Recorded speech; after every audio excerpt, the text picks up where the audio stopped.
Hi, does your mortgage partner or lender issue commitment letters, or do they just issue pre-approval letters? There's a huge difference between them. And as you know, right now especially, it's very challenging to get buyers accepted that have financing.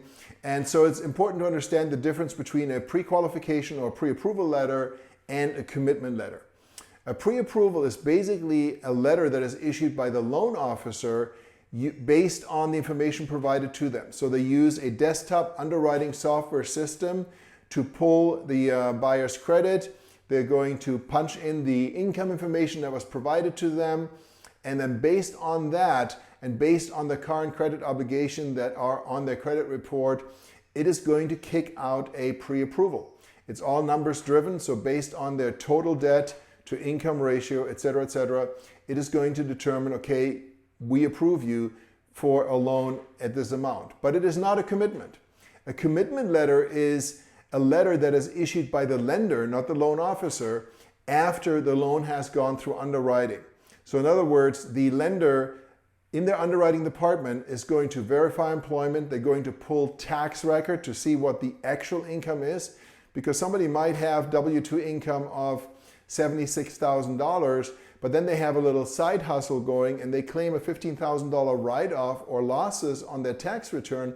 So guess what? Their $76,000 income is now only $61,000, and the prior approval at $76,000 is no longer valid. So taking your buyer through the actual approval process, through the underwriting process, is absolutely critical.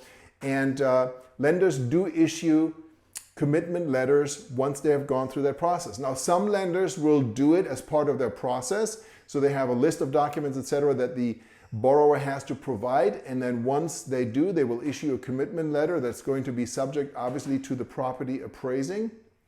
And they will oftentimes do that before property is identified. Other lenders don't want to do it because it's more work, it's more expenses on their side. Maybe they want to charge a $200-300 application fee to make it happen. It's critically important to you that you work with someone that actually issues a commitment letter. It should say commitment letter. It's got to be a conditional commitment letter, obviously, because if they lose their job, then the approval is off. But you want to get a commitment letter from your lender. And when you present an offer to a listing broker, or if you're a listing agent yourself, just think about that. You get 3 offers, and 2 of them have an approval letter, and 1 of them has an actual lender's commitment. Which one is going to carry more weight, the commitment or the approval letter? Obviously the commitment. So if you're working with buyers that have to get financing, then do whatever you have to do to get an actual commitment letter. If your lender tells you, I'm sorry, we can't give you a commitment until after the property went under contract and we do X, Y, Z, then find a different mortgage partner. There are plenty of them out there that will issue a lender's commitment letter, that will spend the extra time, spend the extra money to make it work. And those are the kind of partners that you want to work with in your business. I hope you found this helpful. My name is Thomas Heimann with the Realty Partners.